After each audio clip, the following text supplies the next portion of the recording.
Everybody, I'm Michael. I'm from Colombia, and I'd like to share my experience learning languages here, as I've seen that the polyglot community is learning and growing a lot.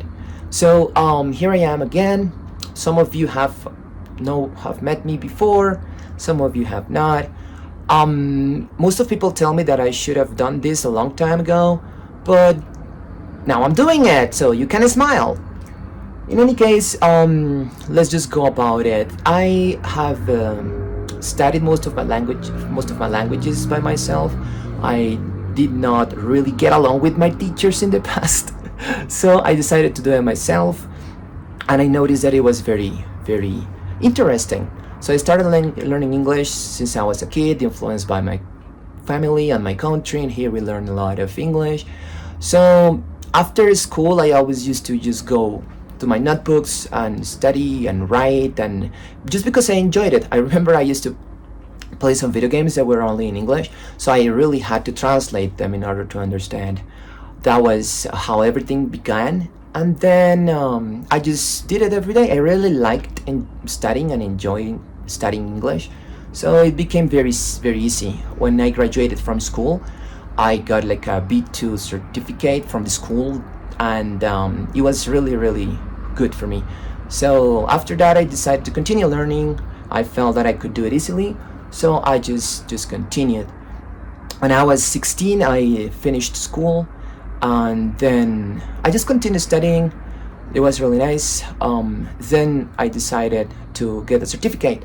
So in order to continue the studies here, you gotta get the certificates. I went for an Michigan English test that I got at B2, and then after that I got accepted into some university course. We call that extended education, but it's not really something that works in a different country. So I did a course of like 90 hours to learn how to translate when I was 18, 19 more or less. And then after that I got a translator diploma at 19 years old. So I was very lucky. I really dedicated a lot of my time and effort to getting all those credentials. So that's how it happened. And after that, I got a little bored of English because it was just too much. It was just too much studying, too much time, too many people, too much Americans, too many British people. I was just tired. So I decided that I had two different paths in my life. First one was to become a polyglot, so I would just learn different languages, or I would just completely become a translator for the rest of the time being. So I decided to become a polyglot. I started studying Portuguese, and that's pretty much it. When I was probably 19, I started with Portuguese after I got the diploma of translating. E então, agora em português, eu comecei aos 19 anos falando português. Foi muito interessante para mim, porque eu tinha muito interesse na língua e na cultura brasileira. O meu sobrenome também é Silva, então acho que de alguma maneira estava destinado a isso acontecer. Eu comecei a estudar na internet uma menina que se chamava Jéssica, e aí ela era do Nordeste, ela é do Nordeste. A gente fala muito, a gente escrevia e corrigia uma página que se chamava Lang 8. Lá era muito interessante a gente falar e conversar um pouco, corrigir as coisas. Ela estava aprendendo inglês. Então, como eu tinha já um pouco de formatura lá com inglês, aí foi bem mais fácil ensinar para ela. E a gente se ajudou mutuamente. E eu continuei a estudar. Eu me dei um ano para aprender português, esse era o meu desafio. Aí depois disso tudo, eu simplesmente comecei a falar. Eu fiz os cursos de Pimsleur e Asimov, que são cursos de psicolinguística, você pode encontrar na internet, você pode fazer, são muito legais, eu completamente indico.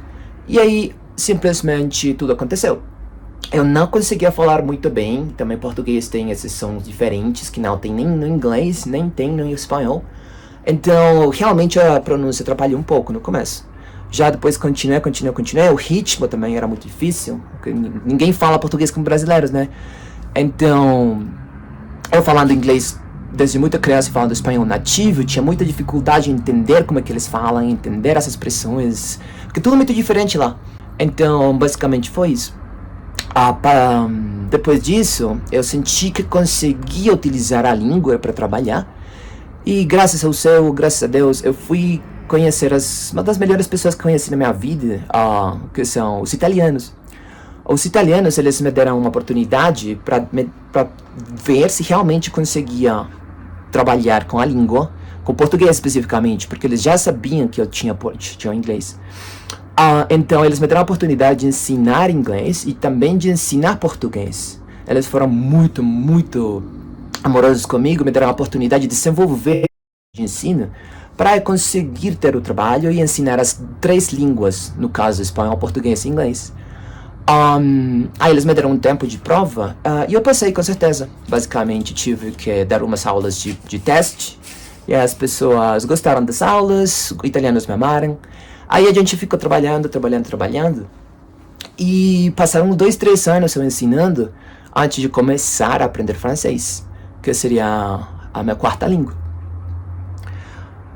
Eu estava talvez com 23 anos quando eu comecei a estudar francês. Et en français, je vais changer les langues. Quand j'étais 23 ans, j'ai commencé à étudier français, mais parce que j'étais un professeur, j'ai enseigné portugais, j'ai enseigné anglais, j'ai enseigné espagnol.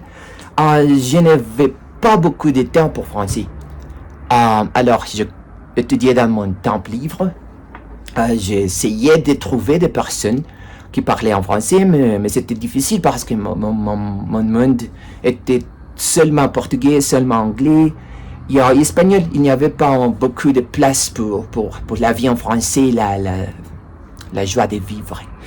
Bien, alors c'est ça ce qui s'est passé. Et c'était très bon pour moi aussi, mais je crois que c'était pouvait être mieux. Alors, j'ai étudié un peu avec Assimil aussi, avec, comment est-ce qu'on le dit, comment est-ce que ça s'appelle, Assimil et Pimsleur. Les deux c'est en français et je crois que ils sont trop intéressants pour apprendre toute seule par toi-même. En même temps, je crois que je n'avais pas beaucoup de pratique dans cette langue, même que j'ai pu un peu l'enseigner dans les niveaux plus beaux. Je n'avais pas beaucoup d'expérience avec ces langues et c'est ce que je recherche ici. Je crois que je peux parler un peu très bien. Là, je peux entendre qu'est-ce que les gens me disent. Mais c'est un peu difficile de me communiquer fluemment par la même raison. Je crois que je vais améliorer si il faut que tous mes efforts à parler la langue. Mais ça va un peu... ça doit attendre. Et je crois que c'est tout pour cette vidéo aussi. Alors, parce que je n'ai jamais étudié le français avec des disciplines, je crois que c'est la raison pour laquelle je n'ai pas fait beaucoup de progrès. Alors, je dois essayer et l'améliorer. J'ai essayé de prendre le cours B2, l'examinant B2, mais je n'ai pas réussi, clairement, parce que je ne suis pas le plus fluent du monde. Alors, je crois que c'est tout que je dois faire, c'est de focuser cette étude pour réussir ce certificat. Et je crois que c'est tout ce que je veux dire. En même temps que je pratiquais le français, tu dois s'appeler dans les commentaires de vidéo que j'ai parlé des Italiens. Alors, pour la même raison que je travaillais avec des Italiens, j'ai entendu italien toujours pendant 5 ans. Et je crois que je peux les comprendre bien quand quelqu'un me parle, mais je ne peux pas les parler bien. Je dois être sincère, je n'ai pas étudié l'italien avec de la discipline, parce que je sens que je dois prendre mon certificat de français d'abord pour m'en sentir propre et prêt pour parler en italien. E allora l'italiano io non posso parlare molto bene, ma tu che non parli